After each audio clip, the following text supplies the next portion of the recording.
My name is Helen. I am 55 years old, and for exactly 30 years, I was a ghost. I don't mean that I was dead. I mean that I was the invisible, silent force that kept an entire world spinning while never actually being seen. Society has a much more polite term for women like me, the traditional wife. For 3 decades, my entire existence was defined by the people I belonged to. I was Richard's wife. I was Jason, Melissa, and Kevin's mother. I was the polished, perfectly put-together woman who made sure the sprawling 6-bedroom colonial house in the suburbs looked like a magazine cover. I was the woman who ironed the shirts, managed the contractors, remembered the birthdays, and baked the cupcakes. But most importantly, I was the invisible anchor that allowed my husband to build a massive corporate real estate empire. Richard was the charismatic frontman, but I was the stage manager. I can pinpoint the exact moment I realized my 30 years of loyalty meant absolutely nothing to him. It was a Tuesday evening in October, but to understand the cruelty of that Tuesday, you have to understand what I did for him the Friday before. On that Friday, Richard was hosting the most critical dinner party of his career. He was trying to secure a multi-million-dollar merger with a notoriously difficult logistics CEO named Marcus Vance. Richard was a nervous wreck for weeks. He told me, "Helen, if this dinner isn't flawless, Vance will walk. He's old school. He judges a man by his home." I didn't panic. I went to work. I spent 4 days orchestrating that evening. I did the background research Richard forgot to do. I found out that Marcus Vance's wife, Sylvia, was strictly gluten-free and had a deep passion for rescue horses. I discovered Marcus only drank a very specific, hard-to-find 15-year-old single malt scotch. I curated a 5-course menu that flowed perfectly, sourced the scotch from a specialty broker 2 towns over, and arranged a stunning centerpiece of white orchids, Sylvia's favorite flower. When Friday night arrived, I was wearing a tasteful navy cocktail dress, my hair perfectly blown out, welcoming them at the door with a warm, practiced smile. The dinner was a masterclass in invisible labor. When Richard stumbled on a talking point, I seamlessly pivoted the conversation to Marcus's golf handicap. When Sylvia looked bored by the corporate jargon, I engaged her in a passionate discussion about equine therapy charities, making her feel like the most important person in the room. I anticipated every empty glass, every lull in the conversation, every subtle shift in the room's energy. By the time I served the flourless chocolate torte for dessert, Marcus Vance was laughing loudly, completely charmed. He clapped Richard on the shoulder and said, "Richard, any man who runs a home this beautifully is a man I can trust with my supply chain. We'll sign the papers on Monday." Richard beamed, raising his glass of that impossible-to-find scotch. "To hard work," he toasted, taking all the credit. He didn't look at me once. I just sat at the end of the table, smiling my polite, invisible smile. He got his signature on Monday, and on Tuesday, he came home to fire me. I was in the kitchen, wiping down the marble countertops. The house was quiet. The kids were all grown and living in their own expensive apartments Richard paid for. I heard the front door open and close. Richard walked into the kitchen, but he didn't take off his tailored suit coat. He didn't set his briefcase down. He just stood by the island, looking at me with a strange, clinical detachment. "Helen," he said. His voice was completely flat. "We need to talk. Please, sit down." A cold knot formed in my stomach. 30 years of marriage teaches you to read the micro-expressions on your husband's face. This wasn't a conversation about a bad day at the office. This was an execution. I slowly dried my hands on a dish towel and sat on the edge of a bar stool. "What is it, Richard?" "Is it the kids?" "The kids are fine," he said quickly, waving a hand. He took a deep breath, looking past me, staring at the pristine subway tile of the backsplash. "There's no easy way to say this. I'm leaving, Helen. I've already had my lawyers draft the preliminary divorce papers." The room seemed to tilt. The ticking of the wall clock suddenly sounded incredibly loud. "Leaving?" I whispered, the word tasting like ash in my mouth. What are you talking about? We just celebrated our anniversary. The dinner party on Friday, Marcus Vance. You just closed the biggest deal of your life. And that's exactly it, Richard said, his tone shifting from clinical to impatient. He finally looked at me, and what I saw in his eyes wasn't guilt. It was pity. My life is moving into a new echelon, Helen. The company is evolving. I'm evolving. And you haven't. I stared at him, my heart pounding so hard I could hear it in my ears. I haven't evolved? Look at yourself, he sighed, gesturing to me with a dismissive flick of his wrist. You're a housewife, Helen. Your biggest stress today was probably picking out the right organic chicken at the grocery store. My life is moving at 100 miles an hour. I need someone who matches my energy. Someone who understands the modern world, not someone who's anchored to the past. Someone who matches your energy, I repeated, a sickening realization washing over me. Who is she, Richard? He stiffened, adjusting his expensive silk tie. Her name is Chloe. She's the new marketing director for the firm. Chloe, I said, the name feeling like a razor blade on my tongue. The 25-year-old marketing director. The one who was an intern 3 years ago. Age is just a number, Helen, Richard snapped, his defensiveness flaring up. Chloe makes me feel alive. She has vision. She has drive. You've just let yourself go. We have nothing in common anymore. You have no real-world skills outside of this house. It's not fair to either of us to pretend this marriage isn't dead. I sat perfectly still. Let myself go. No real-world skills. I had given this man my youth. I had raised his 3 children, nursing them through fevers and heartbreaks while he was on golf trips and business retreats. I had managed our finances, curated his image, and quite literally secured the multi-million-dollar deal that he was now using to fund his new life with a 25-year-old. I had built his castle, and now he was locking me out of it. I'm not going to leave you destitute, of course, Richard continued, completely misreading my silence. The lawyers have put together a very generous settlement. You'll be able to afford a nice, quiet condo. You can join a book club. You'll be fine. He called it a severance. He was speaking to me like I was a middle management employee he was laying off due to budget cuts. I'll have my assistant pack my bags tomorrow while you're out, he said, turning toward the door. It's better if we just make this clean. He walked out of the kitchen. A few seconds later, the heavy oak front door clicked shut. I sat alone in the massive, perfectly clean kitchen. I didn't scream. I didn't throw plates against the wall. I just sat there, listening to the suffocating silence of a house that was no longer mine. I thought the pain of my husband discarding me for a younger model was the worst heartbreak I would ever endure. I thought Richard walking out that door was the lowest point of my life. I was wrong. Because I didn't yet know that the true betrayal wasn't going to come from my husband. It was going to come from the 3 children I had sacrificed everything to raise. And when my own kids chose the man with the checkbook over the mother who built their lives, it would force me to realize that being a traditional wife hadn't made me safe. It had made me a target. The ink on my divorce papers was blue. A cold, corporate, unforgiving blue. Richard didn't just leave me. He erased me. The man who had spent 30 years relying on my meticulous planning suddenly hired a team of ruthless $500 an hour attorneys to ensure I walked away with as little as legally possible. Because I had trusted him. Because I was the good wife who never asked questions about the offshore accounts or the complex LLCs he used to hold our properties. I was completely blindsided. His generous settlement turned out to be a lump sum that barely covered the cost of a modest 2-bedroom condo on the unfashionable side of town and a strict alimony agreement that had a 5-year expiration date.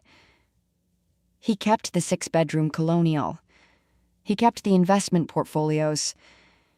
He kept the empire I had silently helped him build. And within 3 weeks, Chloe, the 25-year-old marketing director, moved her designer luggage into the master bedroom I had decorated. Moving into that small, sterile condo was the most disorienting experience of my life. The air smelled of cheap, fresh paint and profound loneliness. I unpacked boxes of my clothes, a few cherished books, and the everyday dishes Richard didn't care enough to fight me for. Everything felt small, shrunken, but I told myself I would survive. I had to. Because I still had my children. Jason was 28, a junior executive at a wealth management firm. Melissa was 26, working in public relations. Kevin, my youngest, was 24 and supposedly finding himself while living in a luxury loft downtown. I had spent my entire adult life pouring my soul into them. I was the mother who stayed up until 300 a.m., helping them build science dioramas, the one who drove through blizzards to pick them up from college, the one who dried their tears and celebrated their victories. I thought that when the foundation of our family cracked, my children would be my anchor. I thought they would look at their 57-year-old father, parading around with a woman only a year older than his youngest son, and feel the same disgust and betrayal that I felt. I invited them over for Sunday dinner my first weekend in the new condo. I spent hours in my tiny, unfamiliar kitchen, roasting a chicken with rosemary and lemon, their childhood favorite. I set the small dining table with my good napkins. I just needed to look at their faces. I needed to know that 30 years of motherhood hadn't been erased along with my marriage. They arrived 45 minutes late. When I opened the door, they didn't look like children coming to comfort their heartbroken mother. They looked like hostages attending a mandatory corporate seminar. Jason was checking his Apple Watch. Melissa was aggressively texting someone, her designer bag slung over her shoulder. Kevin just looked bored. "Mom," Jason said, offering a stiff, one-armed hug that felt more like a formality. "Nice place. A little compact, isn't it?" "It's fine, Jason. It's what I need right now," I said, swallowing the lump in my throat. I ushered them in. "Dinner is ready. Please, sit." The meal was agonizingly quiet. The silence wasn't comfortable. It was thick and suffocating. They picked at the roast chicken, avoiding my eyes. Every time I tried to steer the conversation toward how I was coping or how much I missed having the family together, they offered clipped, one-word answers. Finally, I couldn't take the polite evasion anymore. I set my fork down. My hands were trembling slightly. "I know this is hard for all of you," I said, my voice thick with emotion. "It's hard for me, too. Your father's choices, the way he handled this, the woman he chose, it has completely upended my life. I just need to know that we're still a family. I need your support." Jason sighed heavily, leaning back in his chair. He exchanged a loaded glance with Melissa. That look, that shared, secretive look, made my blood run cold. "Mom, listen," Jason started, his voice adopting that patronizing corporate tone he used when explaining the stock market to clients. "Dad is just living his truth. He's been stressed for years building the company. Chloe makes him happy. You need to stop being so dramatic about it. It's a divorce, not a funeral." I stared at my eldest son, completely stunned. Living his truth. Duh, stop being so dramatic. "He left me for a woman who is practically your age, Jason," I whispered, the betrayal stinging my eyes. "He threw away 30 years of our family." "Oh, please, Mom," Melissa snapped, rolling her eyes. She crossed her arms, her manicured nails tapping against her bicep. "You threw it away just as much as he did. You let yourself stagnate. You don't understand how the modern world works.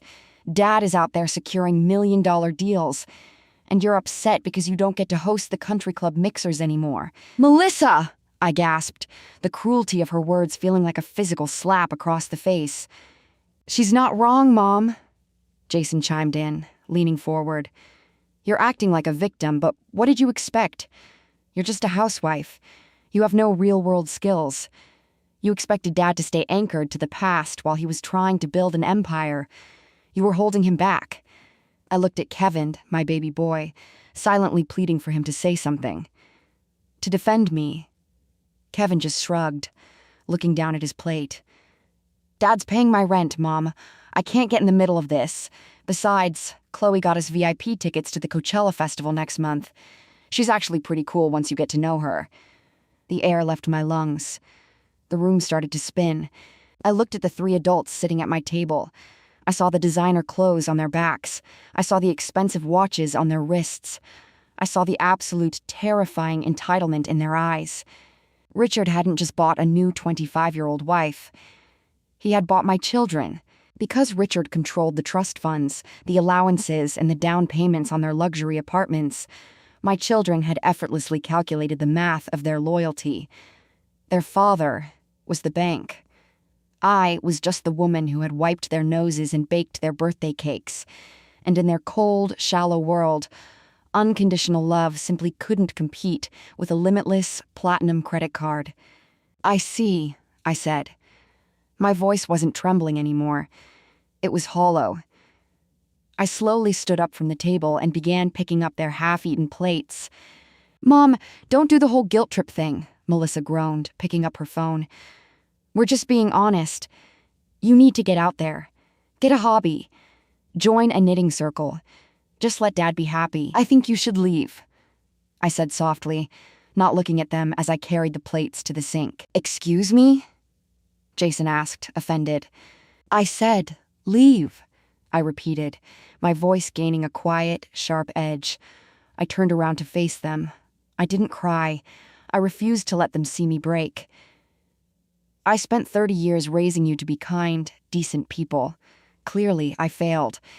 If your loyalty can be bought with VIP concert tickets and rent checks by a man who humiliated your mother, then you have nothing left to say to me. They scrambled up from the table, muttering under their breath about how unreasonable and bitter I was acting.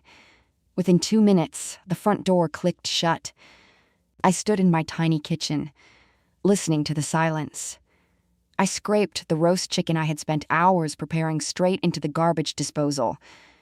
I turned on the faucet and watched the water wash it all away. I was completely, utterly alone. The invisible anchor had finally been cut loose. But as I stood there in the quiet of my new small life, the phone on the counter suddenly began to ring. I didn't recognize the number, but I answered it anyway. The voice on the other end was raspy, sharp as cut glass, and carried the unmistakable weight of old money and zero patience. Helen, the voice commanded. It's Beatrice. Pack a bag. You're coming to my house. We have a great deal of work to do. My mother-in-law had been watching. And Beatrice, it turned out, despised her son's midlife crisis almost as much as I did. The first holiday season after the divorce was a masterclass in profound, suffocating isolation. For 30 years, my December had been a whirlwind of pine needles, imported ribbons, and hosting parties for 50 people. I was the conductor of a beautiful, chaotic symphony. But that year, sitting in my sterile 2-bedroom condo, the silence was so heavy it felt hard to breathe. I didn't buy a tree. There was no point. I made the terrible mistake of opening my iPad on Christmas Eve. There it was, splashed across my daughter Melissa's social media, a picture-perfect holiday card from a luxury ski lodge in Aspen. Richard was beaming, looking tanned and artificially youthful in expensive ski gear. Flanking him were Jason, Melissa, and Kevin, all holding flutes of champagne. And right in the center, wearing a white designer snowsuit and a diamond tennis bracelet that cost more than my divorce settlement, was 25-year-old Chloe. The caption read, New traditions. Best Christmas ever. #family goals. I stared at the screen until the edges of the photo blurred. They hadn't just replaced me. They had seamlessly written me out of their history. I closed the iPad, wrapped myself in a blanket on my small sofa, and prepared to let the grief swallow me whole. But then, the phone rang. It was the same raspy, commanding voice that had ordered me to pack a bag weeks earlier. Beatrice Sterling. Richard's 80-year-old mother. Beatrice was a legend in our family, mostly because she terrified everyone. She and her late husband had built the foundation of the real estate empire Richard now paraded around as his own. She was old money, sharp-tongued, and suffered fools about as well as she suffered cheap wine.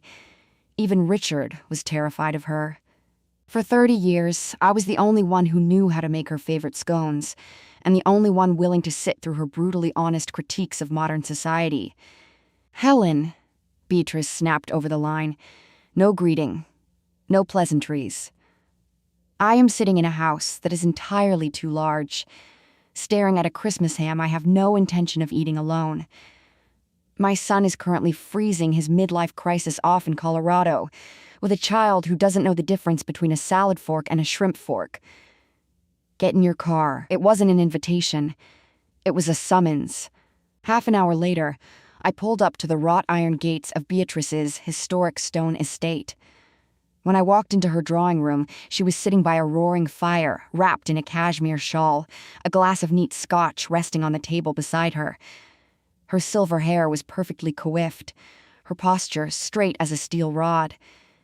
She looked at my red-rimmed eyes, took a sip of her scotch, and pointed to the leather armchair opposite her. "Sit down, Helen," she commanded, "and stop crying over people who aren't worth the salt in your tears." "Beatrice, I started, but the knot in my throat caught. "My son is a fool," Beatrice said flatly, cutting me off. "He always was. He thinks he's a king, but he's just a boy playing with the empire his father and I built. He thinks this Chloe is a prize. She is a parasite, and your children, my grandchildren, have proven themselves to be nothing more than greedy, spineless sycophants." Hearing someone else say it, hearing someone validate the absolute insanity of what I had been put through, felt like the first full breath of air I'd taken in months. "They didn't even call today," I whispered, looking into the fire. "They went to Aspen." "Of course they did," Beatrice scoffed. "Richard is funding their lives. They follow the checkbook. But let me tell you something, Helen. A house built on a foundation of open checkbooks will collapse the moment the bank closes. You built a home. Richard just bought a cheering section." That Christmas Eve marked the beginning of a quiet, unexpected alliance. Over the next 2 years, my children remained entirely absent from my life. They texted on my birthday, usually a day late, and made vague promises to get lunch soon that never materialized. They were too busy attending yacht parties and red carpet charity galas with their father and his shiny new wife. I didn't chase them. Instead, I poured my energy into the only person in the Sterling family who actually saw me. Beatrice's health began to slowly decline. Her mind was as sharp as a diamond, but her 82-year-old body was failing. Richard, of course, was too busy expanding the brand to check on his mother. He hired a rotation of expensive nurses, assuming money could replace presents. I fired half of them. I started driving to Beatrice's estate 4 days a week. I took her to her oncology appointments, sitting in the sterile waiting rooms for hours. I brought her homemade soups when the treatments destroyed her appetite. I brushed her hair when she was too tired to lift her arms. I didn't do it for her money. I did it because I knew what it felt like to be discarded by the Sterling men when you were no longer convenient. Beatrice never grew sentimental. She didn't offer tearful thank yous. But she watched me. From her armchair by the fire, her sharp eyes tracked my quiet resilience. She watched me balance my modest budget, while Richard bought Chloe a matching fleet of sports cars. She listened to the voicemails my children left her, begging for early disbursements from their trust funds, and she watched me gracefully deflect their cruelty when they accidentally ran into me in town. I was the silent caregiver. But Beatrice was the silent judge, and she was quietly, meticulously weighing the souls of everyone in her family. 2 years into my new life, the mail arrived at my small condo. Inside a thick, pearl-white envelope was an invitation printed in ridiculous, swirling gold foil. "Richard and Chloe Sterling joyfully request your presence at their vow renewal ceremony." It was a 2-year anniversary party masquerading as a wedding. A massive, grotesque display of wealth at a rented country club, designed entirely to feed Richard's ego and Chloe's Instagram feed. My children were listed in the wedding party. I threw it in the trash. But the next morning, when I arrived at Beatrice's estate to bring her breakfast, she was holding the exact same gold foil invitation. She tapped her cane against the hardwood floor, a dangerous, wicked glint in her pale eyes. "Helen," Beatrice said, her raspy voice dripping with absolute venom.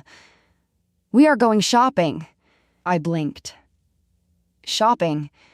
Beatrice, you can't possibly want to attend this circus." "Oh, I wouldn't miss it for the world," Beatrice smiled, a terrifying expression that made her look 20 years younger. "My son wants to put on a show to celebrate his own vanity.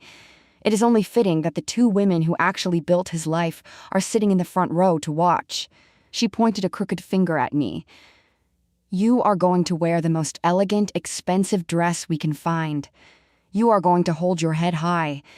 You are going to let them see exactly what they threw away." I didn't know it then, but Beatrice wasn't just bringing me to a party. She was bringing me to the final performance of Richard's fake empire, right before she brought the entire curtain crashing down on his head. The Meadowbrook Country Club had been transformed into a monument to Richard's midlife crisis. When Beatrice's hired town car pulled up to the valet, I could already see the sheer grotesque excess of it all. There were 2 towering ice sculptures of swans flanking the entrance, bathed in neon pink uplighting. A string quartet was playing pop songs on the terrace, and waitstaff circulated with trays of imported caviar and gold leaf champagne. It wasn't a 2-year anniversary party. It was a desperate, $1 million scream for relevance. I stepped out of the car and turned to help Beatrice. She waved away my hand, leaning heavily on her silver-handled cane, her spine as rigid as her disapproval. I felt a flutter of nerves in my stomach. But then I looked down at what I was wearing. Beatrice had kept her promise. 2 days prior, she had marched me into a private styling room at a boutique I could never have afforded on my own. I wasn't wearing a flashy revenge dress. I was wearing a floor-length, midnight blue silk gown that draped flawlessly. My hair was swept into an elegant chignon, and at my throat rested a simple, stunning strand of Beatrice's own vintage pearls. I didn't look like a discarded housewife. I looked like the matriarch of a dynasty. We walked through the double doors and into the grand ballroom. The chatter in the room audibly dipped as people turned to look.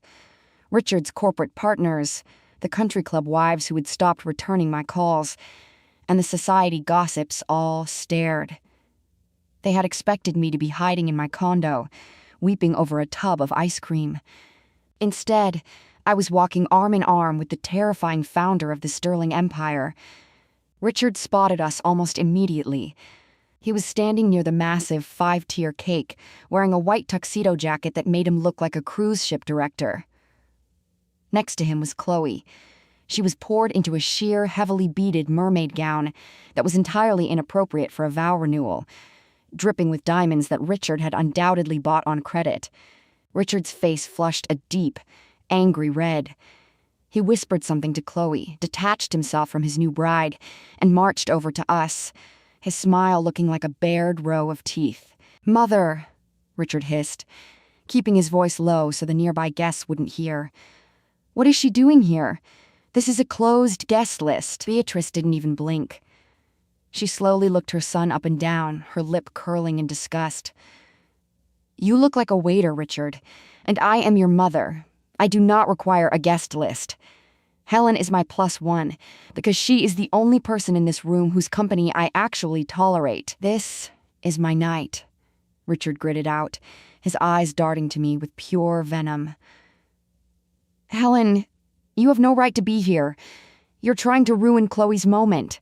"I haven't spoken a word, Richard," I said, my voice perfectly level. "I am simply escorting your mother, as you were apparently too busy tasting cake to arrange a car for her." Before Richard could respond, the string quartet swelled, signaling the start of the speeches. He shot me a lethal glare and hurried back to Chloe's side. Beatrice and I took a seat at a table near the back, perfectly positioned to observe the spectacle. I scanned the room and finally saw my children. Jason, Melissa, and Kevin were sitting at the VIP table right next to the stage. They were laughing, clinking glasses with Chloe's 20-something friends. When Melissa accidentally made eye contact with me, she didn't smile or wave. She just looked annoyed, turning her back to me entirely. The physical pain in my chest was sharp, but I forced my chin up. Let them see exactly what they threw away. The speeches began, and they were a masterclass in shallow, transactional affection. Jason stood up first, making a crass joke about Richard finally upgrading his software. The room laughed. I felt Beatrice's hand tighten around her cane, but it was Melissa's speech that twisted the knife. My only daughter walked up to the microphone, her designer dress shimmering under the chandeliers. She smiled warmly at her father and his new wife. When Chloe first came into our lives, Melissa projected to the room of 300 people. We didn't know what to expect, but over the last 2 years, she has been a breath of fresh air.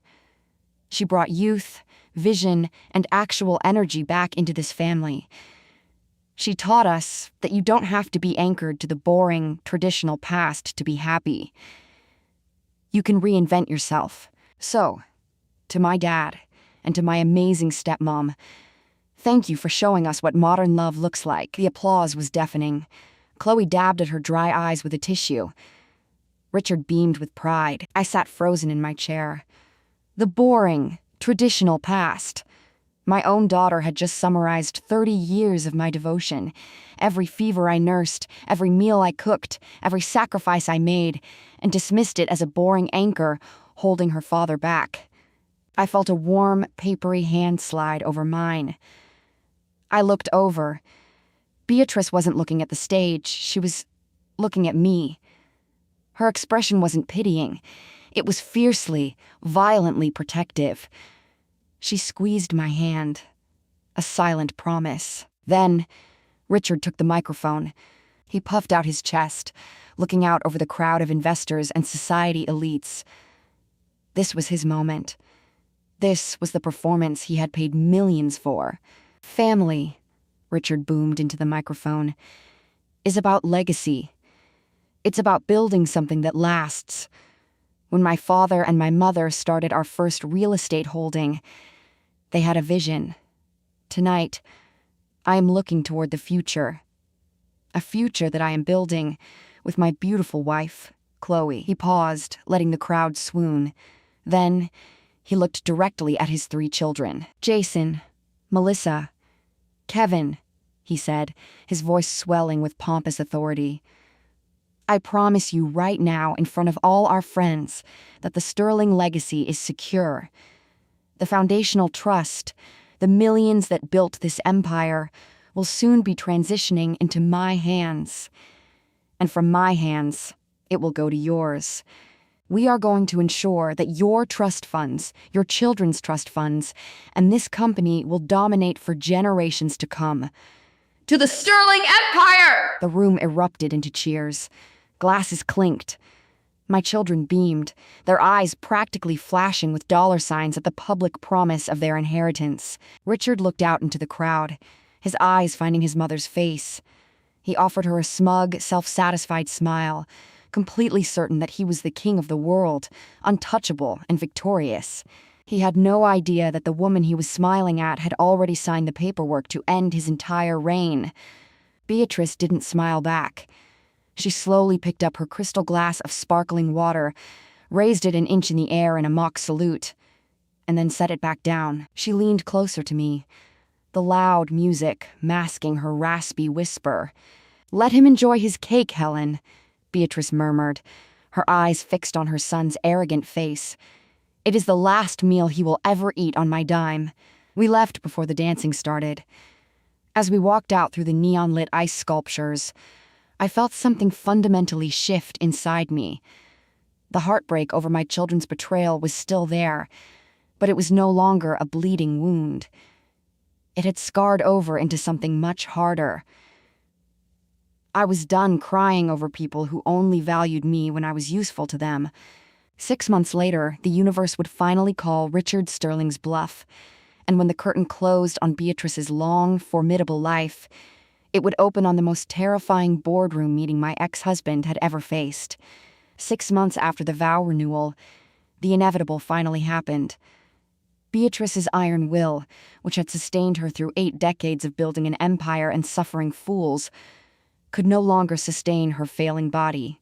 Her decline was rapid. The doctors moved her into a private hospice suite at the hospital, a sterile, quiet room that felt entirely too small to contain a woman of her magnitude. I didn't go home for 3 days. I slept in the uncomfortable vinyl armchair next to her bed. I moistened her lips with a sponge, adjusted her blankets, and read to her from her favorite biographies.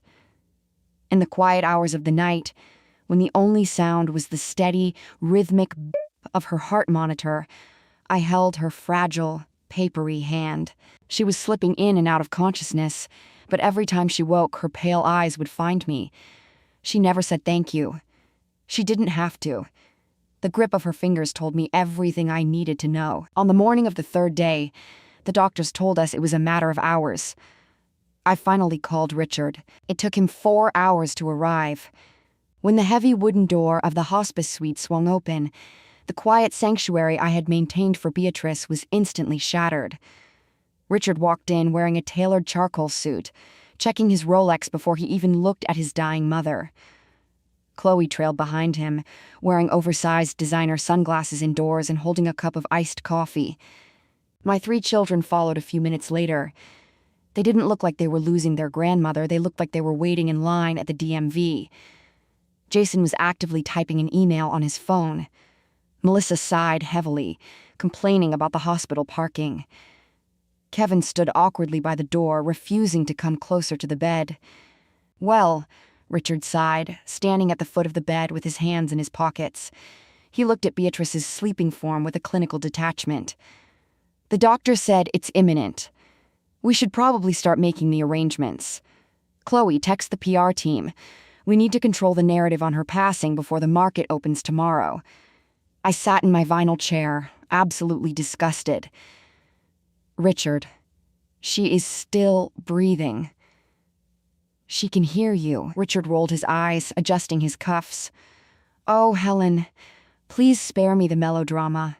She's 90% gone. She lived a good long life. And now she's passing the torch. It's the natural order of things." At the sound of his voice, Beatrice stirred.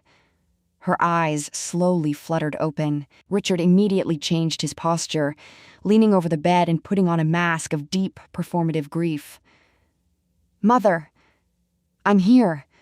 We're all here." Beatrice didn't look at Richard. She didn't look at Jason, Melissa, or Kevin. Her eyes bypassed her entire bloodline and locked onto me. She couldn't speak, but the intensity in her stare was unmistakable. She squeezed my hand, a surprisingly strong final grip, a silent command. "Do not let them win!" A few minutes later, the heart monitor flatlined. Beatrice Sterling was gone. Chloe immediately let out a loud, theatrical sob, burying her face in Richard's shoulder. Richard patted her back, but his eyes were already darting to the door, his mind clearly racing through the logistics of the inheritance he believed was his. My children offered perfunctory sniffles, but within 10 minutes, Jason was back on his phone, texting his broker. The funeral was held 3 days later. It was a cold, overcast morning, the sky matching the heavy gray stone of the Sterling family mausoleum. Half the city's corporate elite attended. Chloe wore a custom-tailored black dress that looked more suited for a fashion runway than a cemetery, complete with a dramatic black lace veil. She spent the entire service dabbing at her dry eyes whenever a photographer from the society pages looked her way. I stood near the back, wearing the same simple black coat I had owned for 5 years. I didn't need to put on a show. My grief was real. I had lost the only person in this family who actually saw my worth. As the priest gave his final blessing, I couldn't help but overhear my children standing a few yards away. They weren't whispering, very quietly. "Thank God that's over," Jason muttered, pulling his collar up against the wind. "Did Dad say when the trust disbursements happen? I need to close on that loft in Tribeca by the end of the month." "He said it should be immediate," Melissa whispered back, checking her makeup in her phone screen. "Once the $5 million foundational trust transfers to Dad, he's unlocking the secondary accounts for us. I'm finally upgrading my car. It's about time we got what we deserve." I closed my eyes, a wave of nausea washing over me. Harscore what they deserve. They hadn't visited their grandmother in 2 years, but they were already spending her money over her open grave. As the crowd began to disperse, making their way toward the waiting town cars, a man in a sharp navy suit stepped onto the gravel path, deliberately blocking Richard's exit. I recognized him immediately. It was Thomas Caldwell, the senior partner of the city's most ruthless estate law firm. He had been Beatrice's personal attorney for 2 decades. "Thomas," Richard said, puffing out his chest and extending a hand. He was already acting like the new king of the empire. "Thank you for coming. I assume we'll handle the estate transition paperwork at your office on Monday?" Caldwell didn't shake Richard's hand. Instead, he opened his leather briefcase and pulled out 5 thick, sealed envelopes of heavy cream parchment. "We will not be waiting until Monday, Richard," Caldwell said, his voice carrying the cold, crisp authority of a judge. "Your mother left extremely specific instructions regarding the timeline of her estate. The reading of the will is scheduled for tomorrow morning at 9 sharp in my conference room." He handed the first envelope to Richard, then distributed 3 to Jason, Melissa, and Kevin. "9 a.m., Richard scoffed, looking annoyed. "Thomas, I have a board meeting at 10. Just email me the summary. I am the sole heir, the rest of it is just formalities." "I strongly suggest you reschedule your board meeting," Caldwell replied smoothly. Then, the high-powered lawyer walked past Richard, past the bewildered children, and stopped directly in front of me. He extended the 5th envelope. My name, _Helen Sterling, was written across it in Beatrice's elegant, unmistakable cursive. Richard whipped around, his face flushing dark red. "What are you doing? Why are you giving her a notice? She is divorced. She is no longer a part of this family. She has absolutely no legal standing in my mother's estate." Caldwell looked at Richard with a gaze so patronizing it could have frozen water. "I am simply executing my client's final, unalterable wishes, Richard," Caldwell stated, his voice ringing loudly across the quiet cemetery. He turned back to me, offering a polite, deeply respectful nod. 9 o'clock, Helen. Do not be late. Your presence is strictly mandatory." Caldwell turned on his heel and walked away, leaving Richard, Chloe, and my 3 greedy children staring at me in absolute, stunned silence. I looked down at the heavy cream envelope in my hands. The paper felt thick and heavy, like a loaded weapon. Richard thought tomorrow was going to be a coronation. He thought he was walking into that law office to be handed the crown. He had no idea that his mother had spent the last 2 years quietly building a guillotine, and she had just handed me the rope. Thomas Caldwell's law office was exactly the kind of room designed to make you feel small. It was lined with dark mahogany bookshelves, smelled of old paper and expensive leather, and featured a massive conference table that looked like it had been carved from a single ancient tree. I arrived at 10 minutes to 9. I took a seat at the very far end of the table, folding my hands in my lap. I was wearing my simple black coat. At exactly 8:55, the circus arrived. Richard pushed open the heavy double doors, leading the pack like a conquering general. He was wearing a navy pinstripe suit, his hair perfectly slicked back. Chloe strutted in behind him in a black designer dress that was entirely too tight for a legal proceeding, carrying a crocodile skin handbag she made sure to place prominently on the table. My children followed, practically buzzing with adrenaline. They didn't look like people who had just buried their grandmother. They looked like lottery winners waiting for the giant cardboard check. "All right, Thomas, let's get this over with," Richard announced, sitting directly at the head of the table opposite me. He shot me a look of pure, concentrated annoyance. I still don't understand why she's here, but I have a 10:30 board meeting to announce the estate transition to my shareholders. Let's just sign the disbursements." Jason leaned over to Melissa, whispering loudly enough for everyone to hear. "My broker needs the wire transfer by Friday for the Tribeca loft. You think Caldwell can expedite the trust release?" "He better," Melissa whispered back, checking her reflection in the dark screen of her phone. Thomas Caldwell walked into the room at exactly 9 o'clock. He didn't carry a briefcase. He carried a single, thick leather folder. He took his seat at the center of the table, adjusting his glasses. He looked at Richard, then at the children, and finally, his eyes softened just a fraction as they landed on me. "Good morning," Caldwell said, his voice dropping the temperature in the room by 10 degrees. "We are here to execute the last will and testament of Beatrice Eleanor Sterling. Before we get to the financial distributions, Beatrice left a personal addendum, a letter which she mandated must be read aloud in its entirety to everyone present in this room."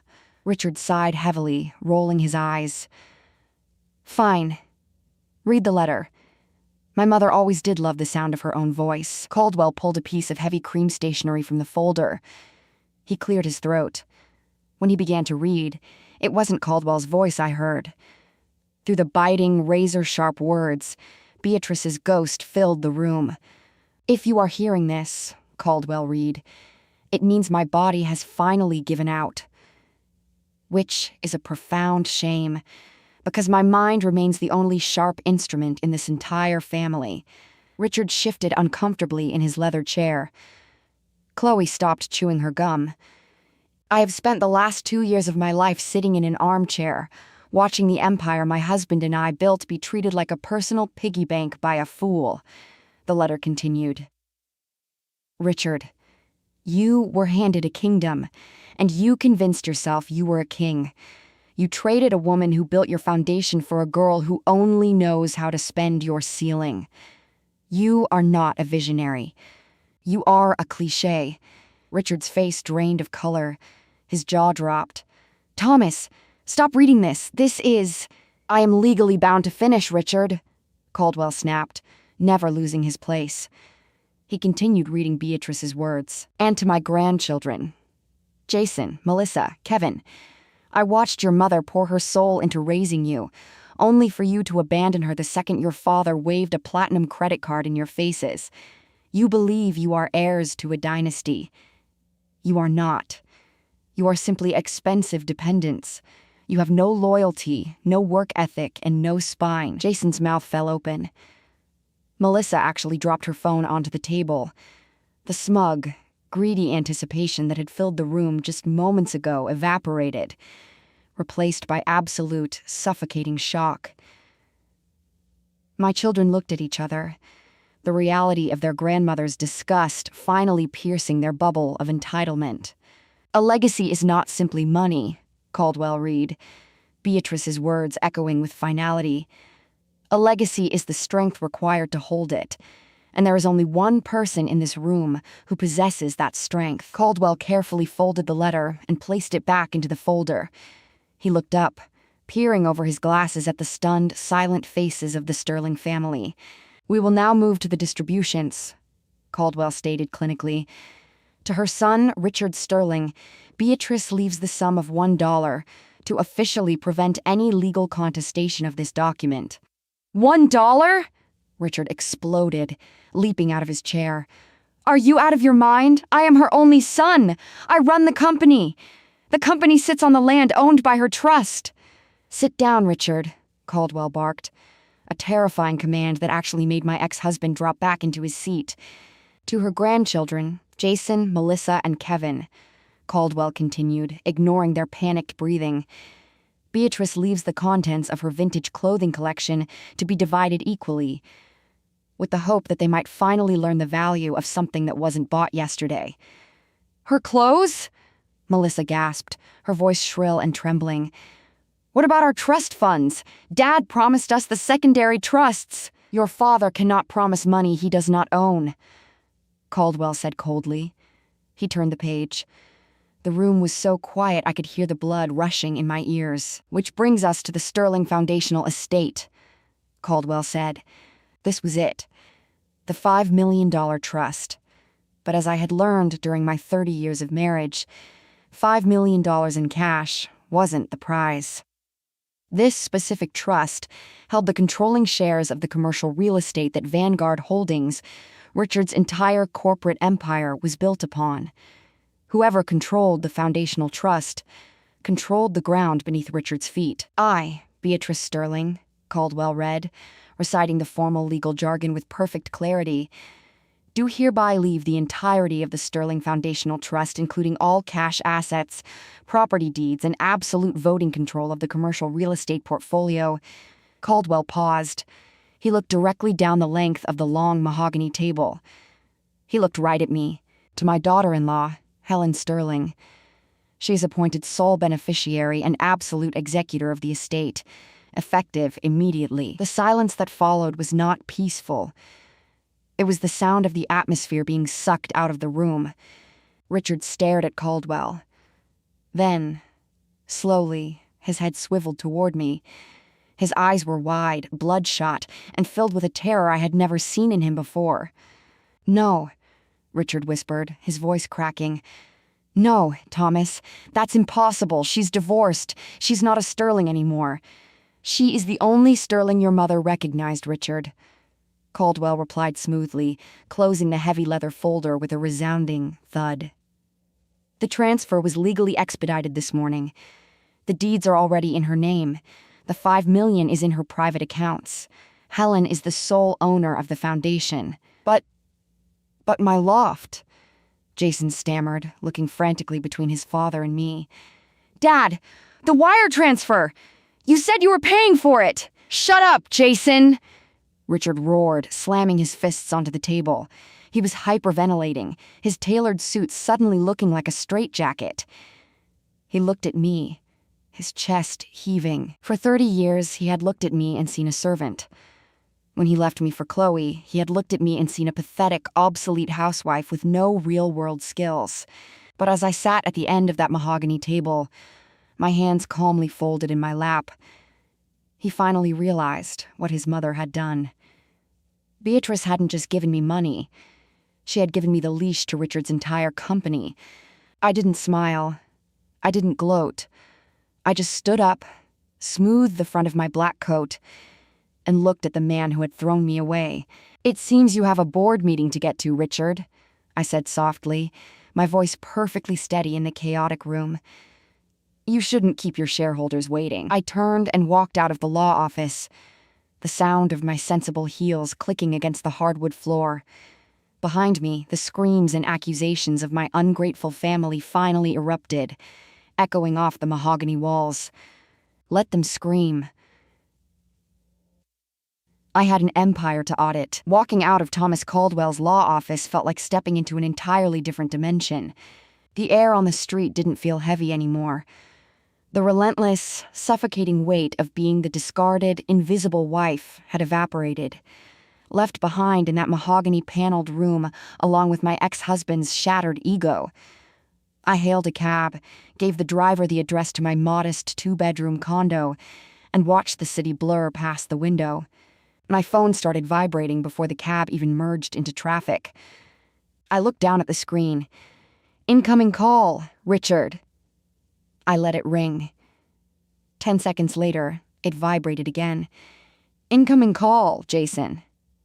Then, Henderslack Melissa. Then a string of frantic text messages from Kevin asking if I could front him his rent money until Dad sorted out the legal mess. I didn't answer any of them. I simply switched the phone to silent and dropped it into my purse. For 30 years, I had dropped everything the second my family called. I had answered every emergency, funded every whim, and smoothed over every crisis. Not anymore. When I unlocked the door to my condo, I didn't feel like a woman who had just inherited $5 million in liquid assets. I just felt profoundly tired, but it was a good, clean exhaustion. The kind you feel after you finally finished scrubbing a deep stain out of a beautiful floor. The real earthquake, however, didn't hit until the next morning. At 9 o'clock sharp, my doorbell rang. It wasn't my children coming to beg. It was Thomas Caldwell, carrying 2 massive leather briefcases. I invited him in, pouring us both a cup of black coffee, and we sat at my small dining table. "Helen," Caldwell began, opening the first briefcase and stacking thick, intimidating legal binders onto the wood. "I need you to understand exactly what Beatrice has handed you. The $5 million in cash is substantial, yes. It guarantees you will never have to worry about your personal comfort again." He tapped the top binder with a gold pen. "But this is the weapon." I leaned forward, looking at the embossed title on the binder, the Sterling Foundational Trust Commercial Real Estate Holdings. "Richard's company, Vanguard Holdings, is an empire," Caldwell explained, his tone shifting into full corporate strategy mode. "But Richard doesn't own the ground that empire is built on. His corporate headquarters, his 3 primary logistics hubs, and the flagship retail spaces downtown, they are all owned by this trust. Vanguard Holdings has been leasing them from Beatrice for 20 years. I took a slow sip of my coffee, the reality beginning to crystallize in my mind. "You're saying I am Richard's landlord." "I am saying you are his absolute master," Caldwell corrected smoothly. "Vanguard's master lease is subject to the approval of the trust's executor, you. Furthermore, Beatrice included a majority shareholder clause when she originally seeded his company. Because the trust holds the foundational capital, you possess a 51% voting block on Vanguard's executive board." The coffee cup stopped halfway to my mouth. "I have a seat on his board?" "You own the board, Helen," Caldwell said, a sharp, predatory smile touching his lips. "Richard isn't going to accept this," I said, my heart picking up a steady, powerful rhythm. "He's going to fight. He has the money to drag this out in court for years. He'll claim Beatrice was senile. He'll say I manipulated her." Caldwell actually laughed. It was a dry, humorless sound. "He already tried. Richard's legal team filed an emergency injunction at midnight last night, claiming diminished mental capacity on Beatrice's part." I gripped the edge of the table. And I responded at 600 a.m. by filing 3 independent psychiatric evaluations conducted by the top neurologists in the state over the last 6 months. All of them certified Beatrice Sterling as possessing a cognitive function sharper than most people half her age. Caldwell leaned back, looking incredibly satisfied. I also filed a high-definition video recording of Beatrice, reading her letter aloud, explicitly stating that if Richard attempted to contest the will, a secondary clause would trigger, immediately liquidating the trust and donating it entirely to a charity for stray cats. I couldn't help it. A short, breathless laugh escaped my lips. Even from the grave, Beatrice had him entirely checkmated. "The judge threw Richard's injunction out an hour ago," Caldwell finished. "The estate is yours, Helen. It is ironclad." Caldwell opened the second briefcase. "Which brings us to your first duty as the executor. I have brought you the internal financial ledgers for Vanguard Holdings. As the majority shareholder, you have a right to audit them." He slid the massive stack of spreadsheets toward me.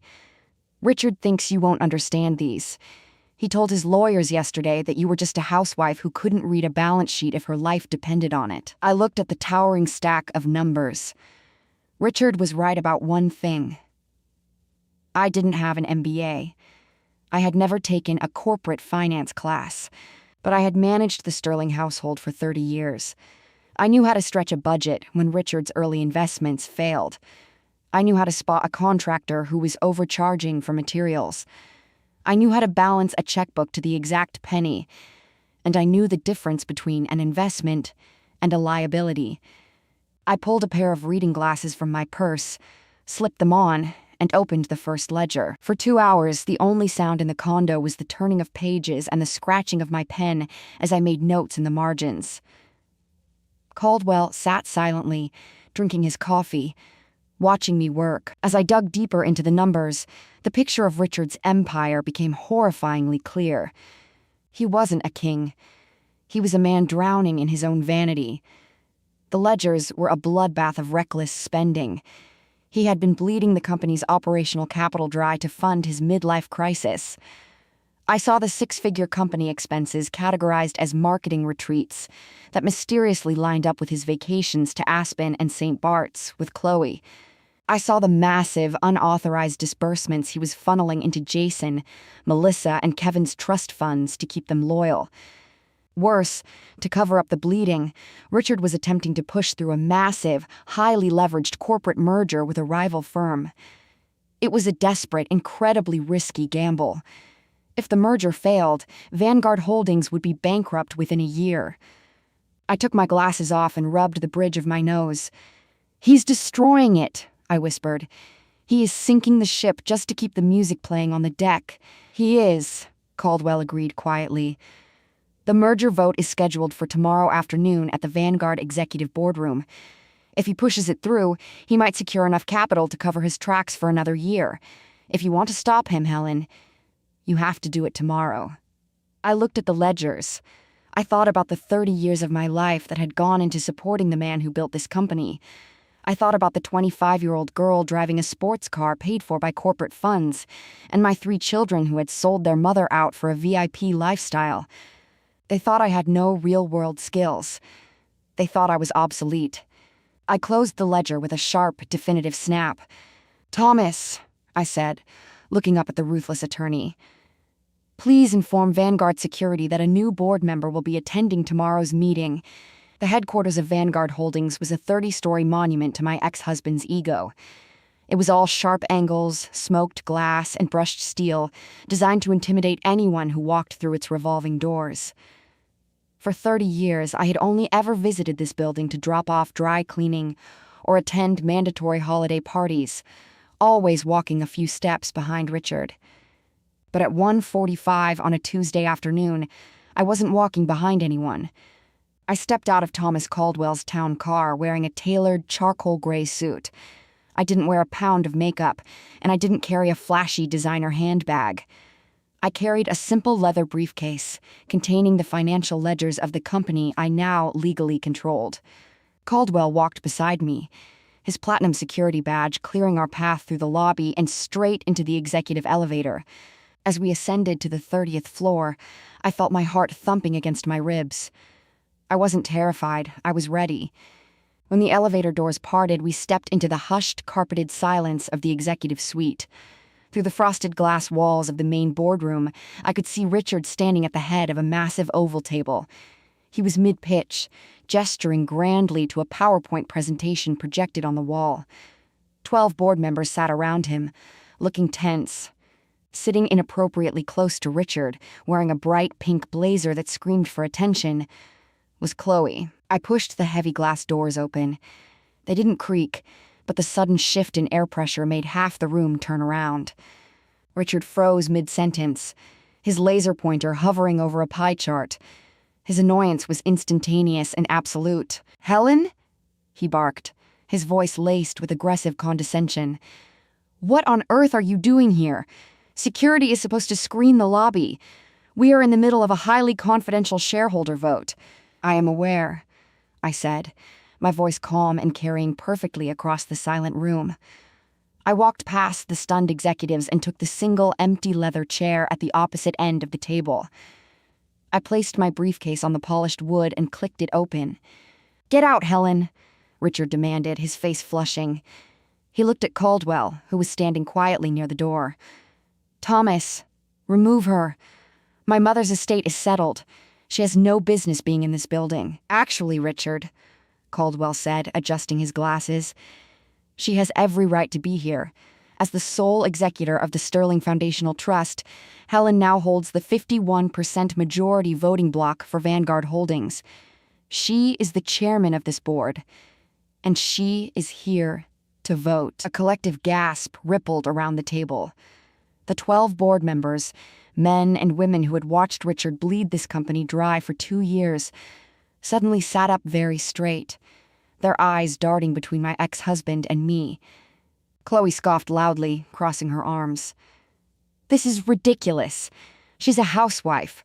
She probably thinks a proxy vote is something you buy at the grocery store." Richard let out a short, nasty laugh, regaining his false bravado.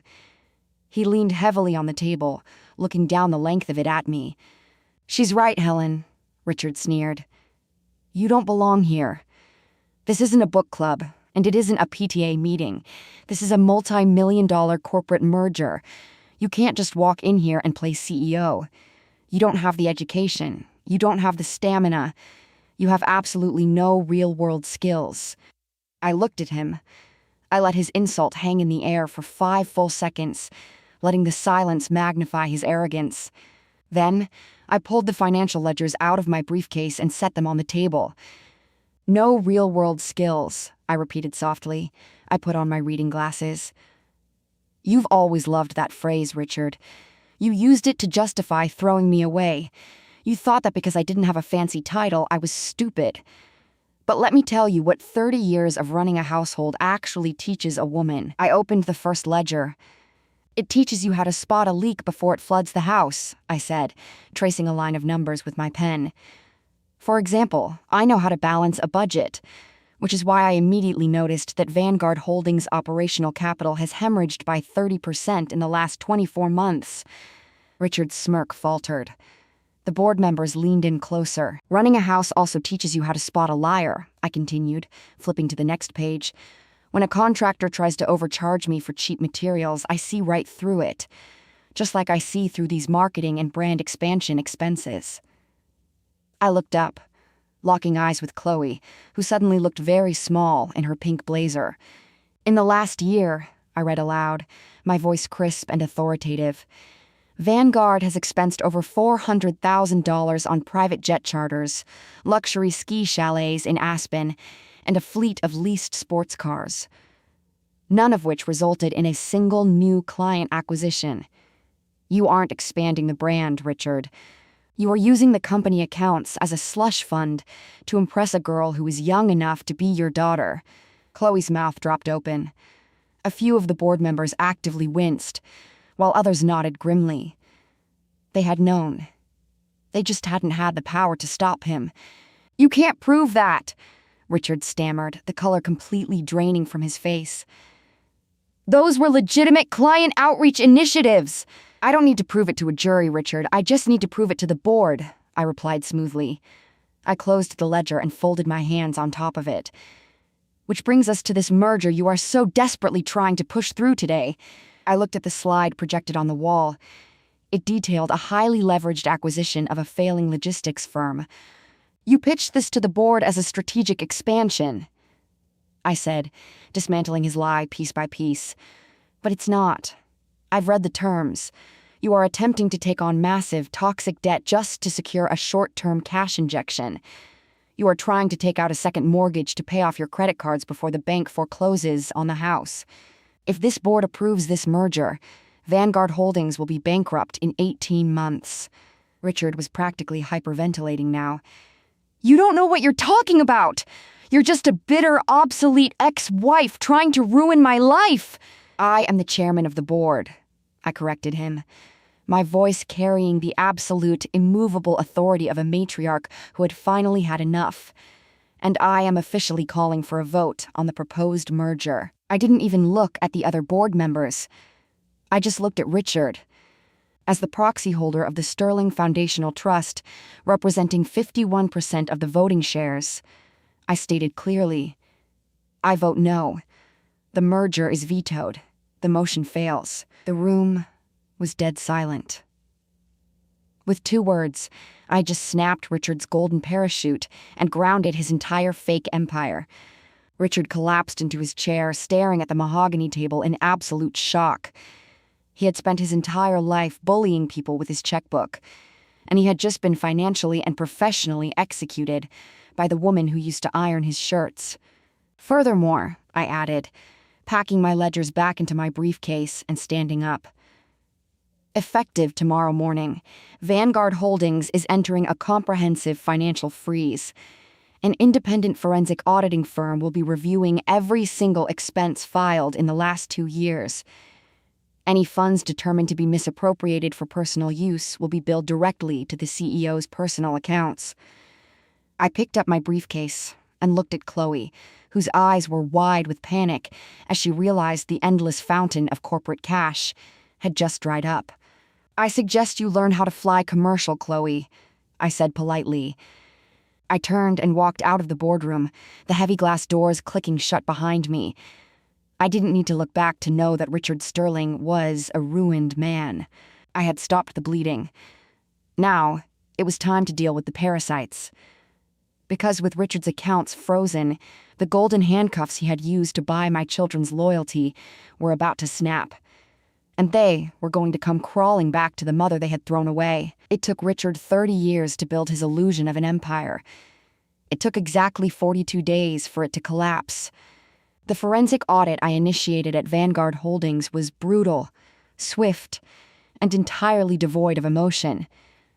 Thomas Caldwell's team of accountants went through my ex-husband's ledgers with a fine-tooth comb, and the reality they uncovered was worse than even I had suspected. Richard hadn't just been dipping into the corporate accounts to fund his lavish lifestyle with Chloe. He had been personally guaranteeing highly leveraged loans to keep the mirage afloat. When I froze the corporate slush funds, the dominoes began to fall. Without Vanguard's capital to cover his margins, the banks immediately came for Richard's personal assets. The matching Porsches were repossessed from the driveway of the 6-bedroom colonial. His country club membership was quietly revoked for non-payment. And, in the least surprising plot twist in the history of midlife crises, Chloe didn't stick around for the budget cuts. I heard through the society grapevine that the morning Richard tried to explain they needed to fly commercial to a cheaper vacation destination, Chloe didn't even argue. She simply went upstairs, packed her hundreds of thousands of dollars worth of designer luggage, and called an Uber Black.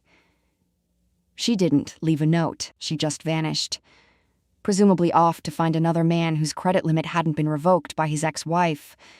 Richard was left alone in a massive, empty house he could no longer afford to heat, drowning in the reality of his own choices. I, on the other hand, was finally living in the light. I had moved out of the depressing little 2-bedroom condo and purchased a stunning, historic brick townhouse in the city. It had a chef's kitchen bathed in natural sunlight, a small courtyard garden where I grew my own herbs, and high ceilings that made the space feel expansive and free. I didn't fill it with gaudy, expensive modern art to impress strangers. I filled it with warmth. I bought fresh flowers for myself every week. I slept peacefully through the night. But I knew the quiet wouldn't last forever. The golden handcuffs Richard had used to bind our children to his side had finally snapped, and the reality of gravity was about to hit them. It happened on a rainy Sunday afternoon, almost exactly a month after the boardroom massacre. I was in my kitchen, pouring a cup of Earl Grey tea, when the front doorbell chimed. I didn't check the security camera. I already knew who it was. I opened the heavy wooden door to find Jason, Melissa, and Kevin standing on my front step. They looked entirely different from the arrogant, polished adults who had sneered at my condo 2 years ago. The VIP glow had vanished. Jason looked pale and frantic, his tie slightly askew. Melissa was holding a designer umbrella, but her eyes were puffy. Kevin just looked terrified. "Mom," Jason said, forcing a tight, incredibly unnatural smile. "Wow. This place it's beautiful. Can we come in?" I didn't smile, but I stepped aside, holding the door open. "You can come into the kitchen." They shuffled inside, their eyes darting around the elegant townhouse, mentally calculating the wealth it required to own a property like this in the city center. I walked back to the kitchen island and picked up my teacup. I didn't offer to make them anything. "So," I said calmly, leaning against the marble counter, "to what do I owe this unprecedented visit?" Melissa stepped forward, putting on a sickly sweet voice that she hadn't used with me since she was a teenager, asking for a later curfew. "Mom, we've missed you so much. Things have been so crazy lately, and we realized we haven't been prioritizing family. We wanted to come see your new house. And just reconnect." "Reconnect," I repeated, the word tasting like ash. "You haven't called me on my birthday in 2 years, Melissa. You didn't invite me to your promotion dinner. You told me to get a hobby and let your father be happy. So, let's skip the performance. Why are you really here? Jason swallowed hard, his fake smile dropping entirely. The panic bled through. Dad's accounts are frozen, Mom, Jason blurted out, his voice rising in pitch. My broker called me on Friday.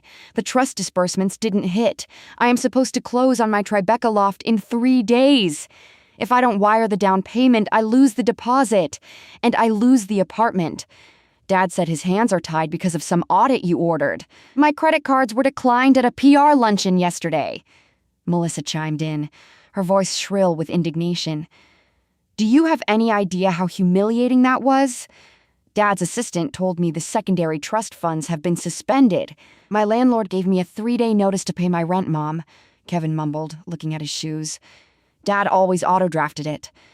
I don't even have enough in my checking account to cover groceries. I looked at my 3 grown children, 28, 26, and 24 years old. They weren't here to apologize for breaking my heart. They weren't here to beg for my forgiveness. They were here to ask the bank teller why the ATM was out of order. I see, I said, setting my teacup down. The ceramic clinked sharply against the marble. Your father's accounts are frozen because your father was funding your luxury lifestyles using misappropriated corporate capital. That money didn't belong to him. It belonged to the company, and by extension, to Beatrice's foundational trust. But you control the trust now, Jason pleaded, taking a step toward the island. You have the $5 million, Mom, plus the company's shares. You can just authorize the release of our trust funds. You can sign the paperwork right now so my broker gets the wire by tomorrow morning. I stared at my eldest son. You want me to authorize the release of hundreds of thousands of dollars so you can buy a luxury loft? Yes, Melissa cried out, nodding frantically. We're your kids, Mom. You're the matriarch now. Grandma left it to you so you could take care of the family. Grandma left it to me because I was the only person in this family who actually cared about her, I corrected, my voice dropping into a cold, unbreakable register. She left it to me because she watched the 3 of you abandon your mother the second your father waved a platinum credit card in your faces. The kitchen went dead silent. The rain tapped against the large glass windows. 2 years ago, I continued, looking each of them directly in the eye. You sat at my dining room table and told me I was just a housewife. You told me I had no real-world skills. You told me I was a burden holding your father back, and you chose the man with the checkbook because you thought he was the winning horse. I crossed my arms over my chest. Well, I said softly, the checkbook bounced. Mom, please, Kevin whispered, genuine tears finally welling in his eyes. We made a mistake. We were stupid. Dad manipulated us. Your father didn't manipulate you, Kevin. He bought you, I replied, my heart breaking a little, but my spine remaining absolute steel. And you let yourselves be bought. I spent 30 years trying to raise independent, kind, decent human beings. Instead, I raised 3 entitled adults who only know how to take. So what? Jason snapped, his fear mutating into anger. You're just going to let me lose my apartment? You're going to let Kevin get evicted?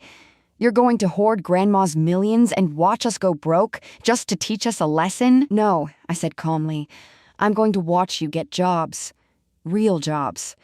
I'm going to watch you learn how to budget, how to pay your own rent, and how to survive in the real world. You know, the world you claimed I had no skills for. I walked over to the front door and pulled it open, letting the cold, rainy draft sweep into the foyer. The Bank of Sterling is permanently closed, I announced, my voice echoing with absolute finality. If you ever want to come over here for a cup of tea and a genuine conversation about your lives, my door is always open to my children. But if you ever come to my home asking for money again, I will have security remove you. They stared at me, completely paralyzed by the realization that the invisible, discarded housewife they had mocked was now the most powerful, immovable force in their lives. Slowly, silently, they walked out the door and into the rain. I closed the heavy wooden door, turning the deadbolt with a satisfying click. The golden handcuffs were finally broken. It was time to step into my new life, Not as a victim, not as a servant, but as the unbreakable matriarch of my own destiny. It has been exactly 1 year since I closed my heavy wooden door on the entitlement of my 3 children. A year is a strange measure of time. When you are trapped in a marriage that is slowly suffocating you, a year feels like a decade. But when you are finally the architect of your own life, a year passes with the swift, beautiful grace of a single, deep breath. The Vanguard Holdings executive boardroom doesn't intimidate me anymore. I sit at the head of the mahogany table every other Tuesday. I don't wear power suits with exaggerated shoulders, and I don't raise my voice to command the room. I simply read the ledgers, ask the difficult questions, and expect honest answers. Under my direction as chairman, the company didn't collapse. In fact, it stabilized. Once the forensic audit rooted out the millions of dollars bleeding into luxury ski trips and sports cars, Vanguard returned to the quiet, profitable real estate holding firm that Beatrice and her husband had originally built. It turns out that running a multi-million-dollar corporation isn't all that different from running a household. You don't spend money you don't have. You fix the leaks before they rot the floorboards. And you never trust a contractor who smiles too much. Richard, predictably, couldn't handle the new reality. 3 months after the audit, he formally resigned as CEO. His ego simply couldn't tolerate answering to the woman he had publicly discarded for having no real-world skills. Without his corporate slush fund, the illusion of his massive wealth vanished. He had to sell the 6-bedroom colonial to cover his heavily leveraged personal debts. Today, Richard lives in a modest 2-bedroom condo on the unfashionable side of town. Ironically, in the exact same complex he had banished me to after the divorce. There are no glamorous dinner parties. There are no 25-year-old marketing directors hanging on his arm. He is 68 years old. His reputation in the city is in ruins, and he is entirely, profoundly alone. I don't wish him ill, but I also don't spend a single second of my day worrying about him. He built his own house of cards. I just stopped shielding it from the wind. As for my children, the withdrawal from the Bank of Sterling was brutal. For the first 6 months, it was a war of attrition. They tried anger, they tried guilt, and they tried sending Thomas Caldwell nasty emails threatening legal action. I didn't engage. I stood my ground, my boundaries as immovable as the stone walls of my townhouse. And then, gravity finally did its job. Jason lost the deposit on his luxury Tribeca loft. Forced to face the reality of his actual junior executive salary, he had to rent a standard 1-bedroom apartment in a neighborhood he used to mock. Melissa's credit cards were canceled, and I heard through the grapevine that she had to sell half her designer handbag collection online just to make her car payments. Kevin actually had to get a job waiting tables while he figured out what he wanted to do with his life. It was the hardest year of their lives. But it was exactly what they needed. Last Sunday, my doorbell chimed. I checked the security monitor. It was Kevin. He was wearing a slightly faded sweater, his hair was a little longer, and he was holding a small, inexpensive bouquet of grocery store daisies. He looked nervous. I opened the door. "Hi, Mom," Kevin said softly, shifting his weight from foot to foot. I get off my shift at the restaurant at 4 on Sundays now. I was wondering if the offer for a cup of tea is still open? Just tea. I don't need anything. I looked at my youngest son, the arrogant, bored 24-year-old who had shrugged off his mother's heartbreak because his father was paying his rent was gone. In his place stood a young man who looked incredibly tired, but for the first time in his life, genuinely grounded. I smiled, a real warm smile, and stepped aside. "I'll put the kettle on, Kevin. Come in." We sat in my kitchen for 2 hours. We didn't talk about Richard, and we didn't talk about the money. Kevin told me about how hard it was to deal with rude customers, how exhausted his feet were after a 10-hour shift, and how he was thinking about going back to school for graphic design. He actually asked me how my day was. It was a small step, a tiny, fragile bridge being rebuilt over a massive canyon. I know Jason and Melissa are still too proud and angry to cross it, but I have time. I have all the time in the world. Later that evening, after Kevin had gone back to his own apartment, I stood in my courtyard garden. The air was crisp, and the setting sun cast a warm, golden glow over the brick walls. I thought about the label, traditional wife. For 30 years, I thought it meant I was a servant. I thought it meant my worth was entirely dependent on the man I stood behind. I thought my devotion was a weakness that made me expendable, but Beatrice knew the truth. She knew that the woman who manages the household, who anticipates the crises, who balances the ledgers, and who fiercely protects the foundation, is the only person truly equipped to hold the empire. Richard traded his family for a shiny, temporary illusion. He thought the title of CEO made him a king. But kings can be overthrown. A matriarch, however, is not appointed. A matriarch is forged in the quiet, invisible fires of sacrifice, patience, and absolute resilience. I am Helen Sterling. I am the executor of the foundation, the chairman of the board, and the owner of my own destiny. I am no longer a ghost, and I will never be invisible again. Thank you so much for listening to my story. If you've ever been a devoted wife, a tireless mother, or the invisible anchor of your family, I want you to remember Helen's journey. Never let anyone convince you that the work you do quietly, behind the scenes, means you have no real-world skills. Your grace, your patience, and your ability to manage the chaos of life are the exact skills required to rule the world. If this story of elegant, dignified karma resonated with you, please hit that strong like button and subscribe to the channel so you never miss a story. Tell me in the comments, Naro, have you ever had to set hard financial or emotional boundaries with your own grown children? How did they react, and how did it change your life? Let's support each other in the comments down below. Until next time, stay strong, know your worth, and never apologize for protecting your peace.